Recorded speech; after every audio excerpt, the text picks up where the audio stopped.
नमस्कार दोस्तों। अब तक हमने उच्चारण स्थानों के बारे में पढ़ा, आभ्यंतर प्रयत्न के बारे में पढ़ा, बाह्य प्रयत्न के बारे में पढ़ा। तो हमें संशय की स्थिति उत्पन्न हो जाती है कि किस वर्ग के या किस वर्ण के कौन कौन से उच्चारण स्थान होते हैं, आभ्यंतर प्रयत्न होते हैं और उनके बाह्य प्रयत्न होते हैं। और यहाँ मैंने सारे वर्णों को अर्थात एक एक वर्ण के साथ उनके उच्चारण स्थान भी दे दिए हैं, उनके आभ्यंतर प्रयत्न भी दे दिए, उनके बाह्य प्रयत्न भी दे दिए और उसके अलावा उनकी सवर्ण संज्ञा भी करने वाला जो सूत्र है वो भी दिया है। और सवर्ण संज्ञा के साथ में उसका उपयोग किस तरह से होता है इन वर्णों का, अर्थात उसमें उच्चारण स्थान या अभ्यंतर प्रत्यय या बाह्य प्रत्यय किस प्रकार से काम आते हैं, इसके बारे में हम इस वीडियो में जानेंगे। इसमें नया कुछ नहीं है, लेकिन पिछली जो चीजें आपने पढ़ी है उनको सारांश रूप में यहाँ दिया गया है।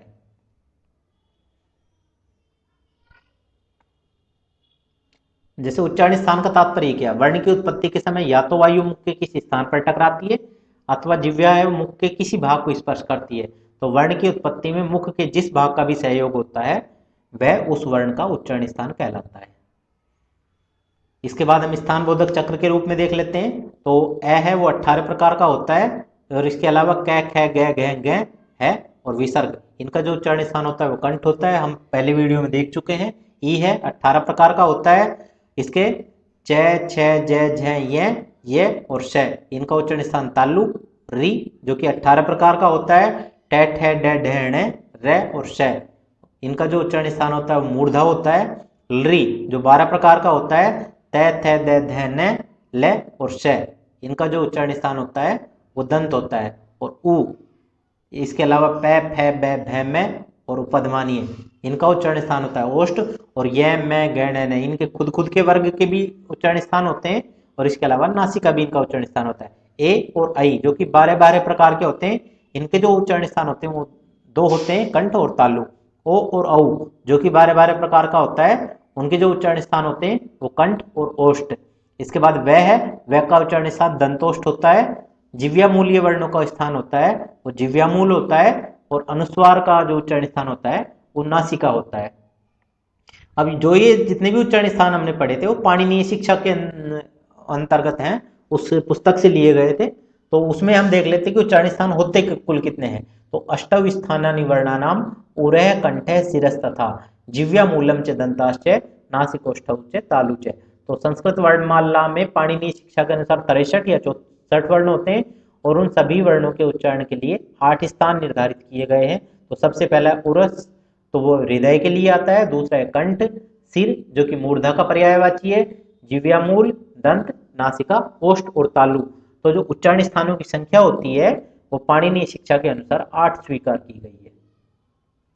इसके बाद प्रयत्न का क्या अर्थ होता है, तो प्रकृष्टो यत्न प्रयत्न, अर्थात उत्कृष्ट यत्न होता है वो प्रयत्न कहलाता है। किसी भी ध्वनि के उच्चारण में मुख विवर से लेकर कंठ पर्यंत जो भी प्रयास करना पड़ता है उसे प्रयत्न के नाम से जाना जाता है। और यत्न के जो प्रकार होते हैं वो दो होते हैं, आभ्यंतर और बाह्य।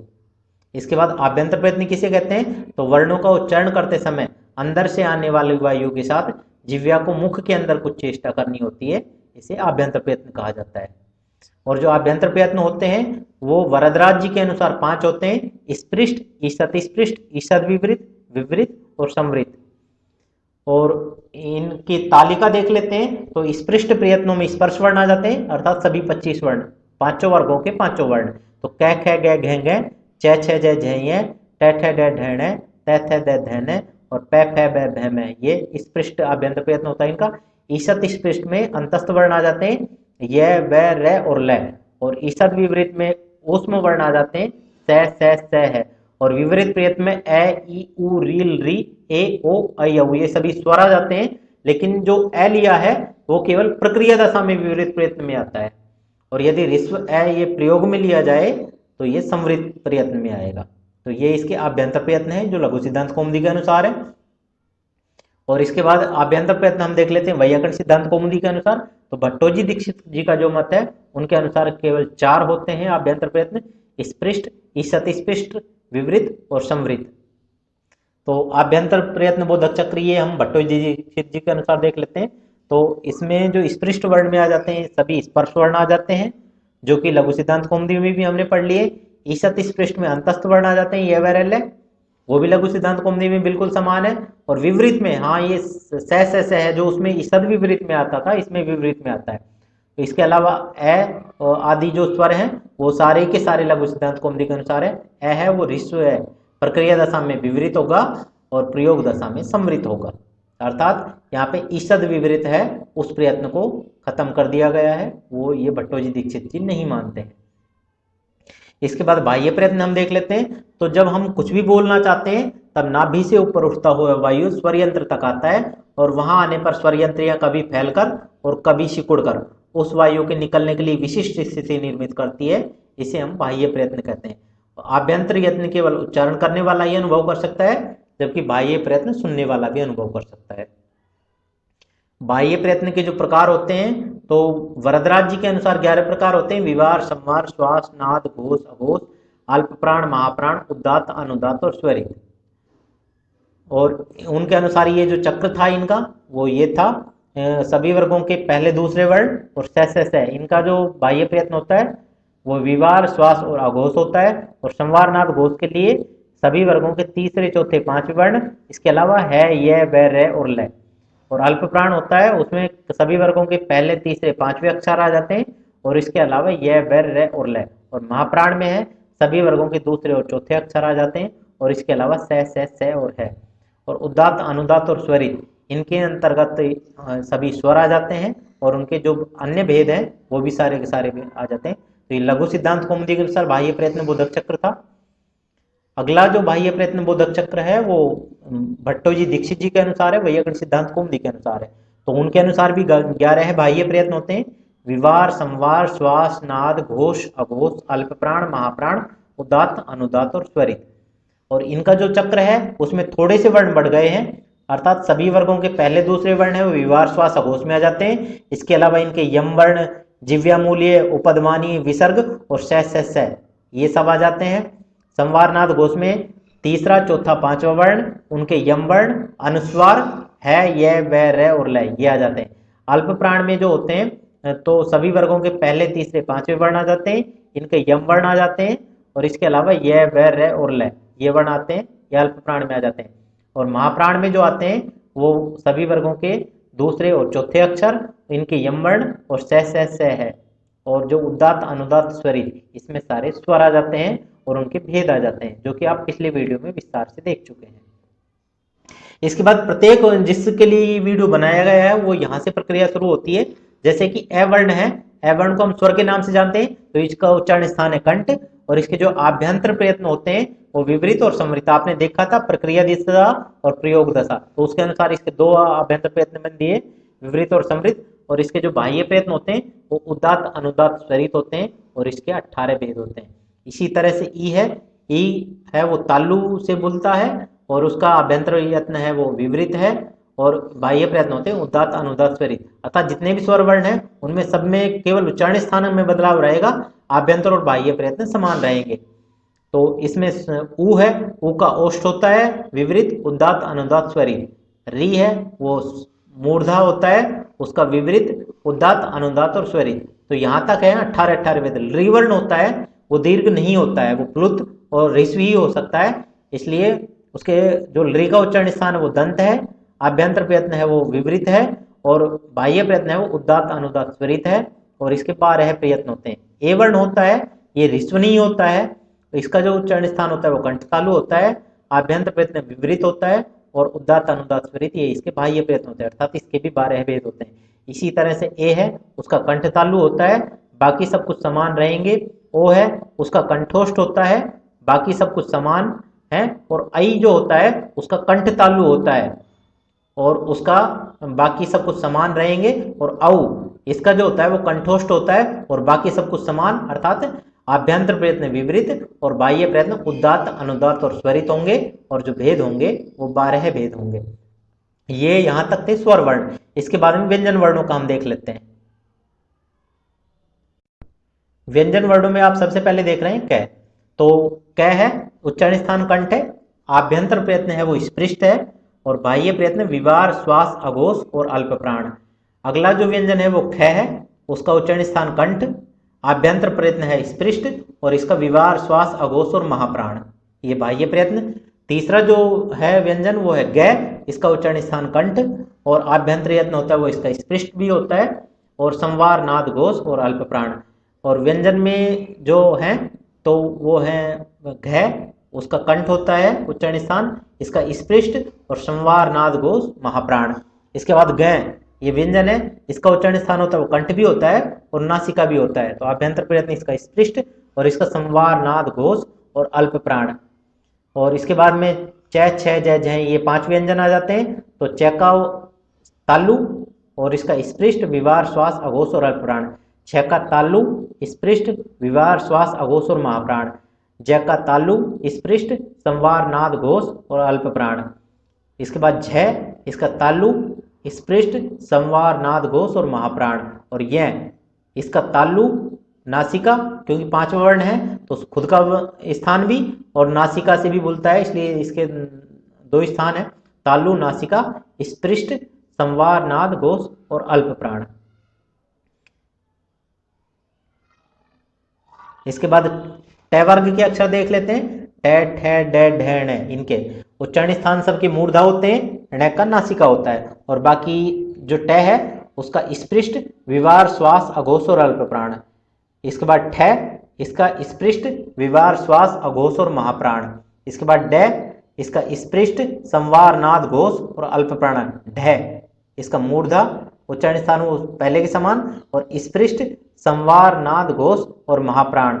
और न जो बचा है इसका 5वां वर्ण, उसका मूर्धा भी होता है और नासिका भी होता है। बाकी आभ्यंतर प्रयत्न इसका स्पृष्ट और संवार नाद घोष और अल्प प्राण।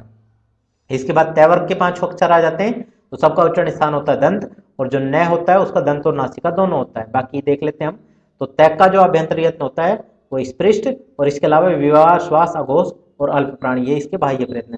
थ के स्पृष्ट विवार श्वास अघोष और महाप्राण, ध के स्पृष्ट संवार नाद घोष और अल्प प्राण, ध के स्पृष्ट संवार नाद घोष और महाप्राण, और न के उच्चारण स्थान आपको बता ही दिए थे, दंत और नासिका 2 होंगे 5वां वर्ण होने के कारण, और इसके बाद में संवार नाद घोष और अल्प प्राण।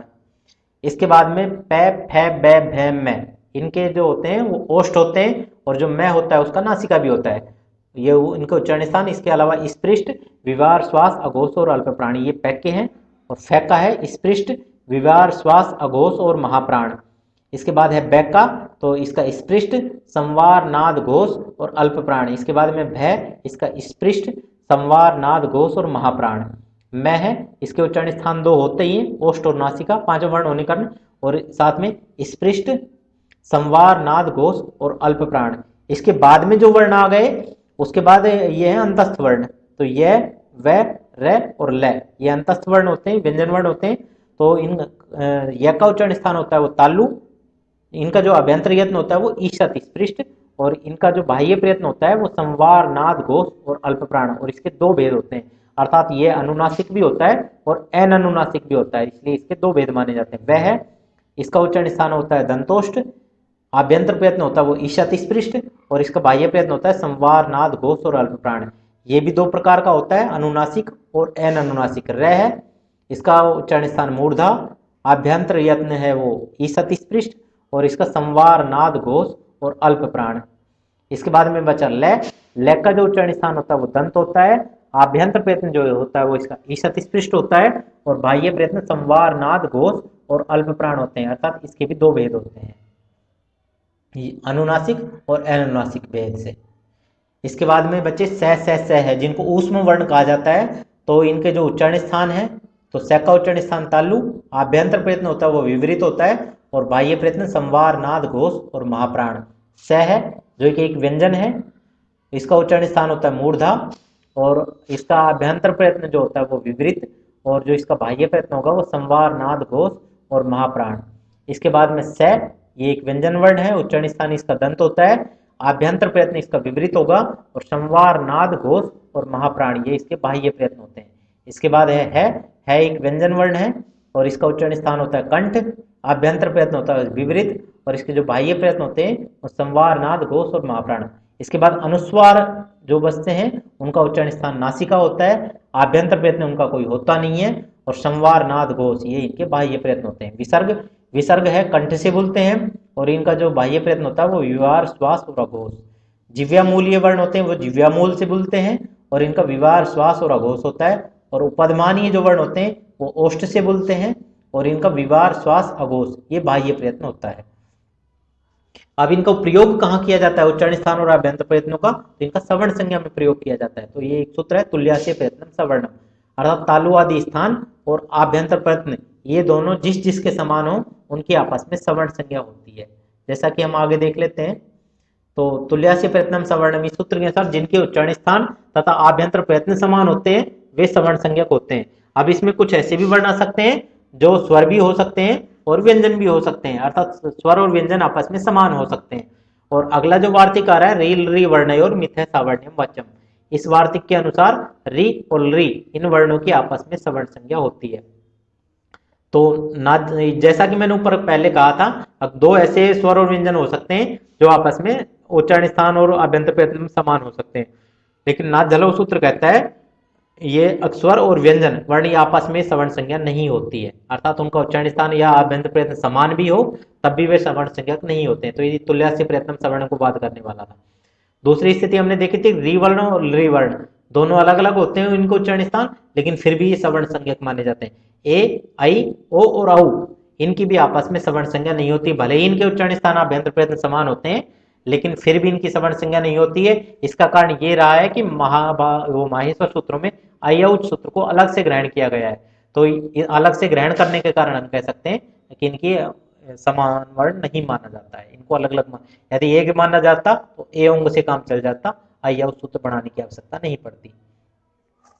तो इसके उदाहरण देख लेते हैं, जैसे कि ए और आ, ए का जो उच्चारण स्थान होता है वो कंठ और जो इसका आभ्यंतर प्रयत्न होता है वो विपरीत होता है। इसी तरह आ का होता है, अर्थात ये दोनों सवर्ण होते हैं। इसी तरह ई और ई इनका तालु और विपरीत होता है दोनों का, इसलिए ये आपस में दोनों सवर्ण वर्ण है। इसी तरह से उ और उ इन दोनों के भी ओष्ठ और विपरीत होते हैं, तो ये भी आपस में सवर्ण हो सकते हैं। री और री इनके भी मूर्धा और विपरीत होते हैं, ये भी आपस में सवर्ण हो सकते हैं। और री और री का मूर्धा है, री का दंत है, लेकिन आभ्यंतर प्रयत्न दोनों का समान है विपरीत। तो ये दोनों भिन्न भिन्न है, लेकिन फिर भी री री वर्ण और मिथ्या सावर्ण्यम वाच्यम इस वार्तिक के अनुसार री और री वर्णों की आपस में सवर्ण संज्ञा होती है। तो उच्चारण स्थान भिन्न होने पर भी इनको सवर्ण माना गया है। और ए और आई ये इन दोनों के कंठ तालु होते हैं और दोनों के विपरीत होते हैं, लेकिन दोनों बिल्कुल समान होते हैं, फिर भी इनको सवर्ण स्वीकार नहीं किया गया है। इसी तरह से ए और ई, ए कंठ से बोलता है और ये इसका विपरीत आभ्यंतर प्रयत्न होता है, ई है वो तालु से और विपरीत इसका आभ्यंतर प्रयत्न होता है। इन दोनों का उच्चारण स्थान अलग अलग होने के कारण इनको सवर्ण नहीं माना जाएगा। बाह्य प्रयत्न होते हैं यद्यपि सवर्ण संज्ञा में अनुपयुक्त होते हैं, लेकिन जब भी ज्यादा गंभीरता की परीक्षा करनी हो, ज्यादा सादृश्यता की परीक्षा करनी हो, वहां पे इनका उपयोग किया जाएगा। जयतु भारतम, जयतु संस्कृतम, धन्यवाद है।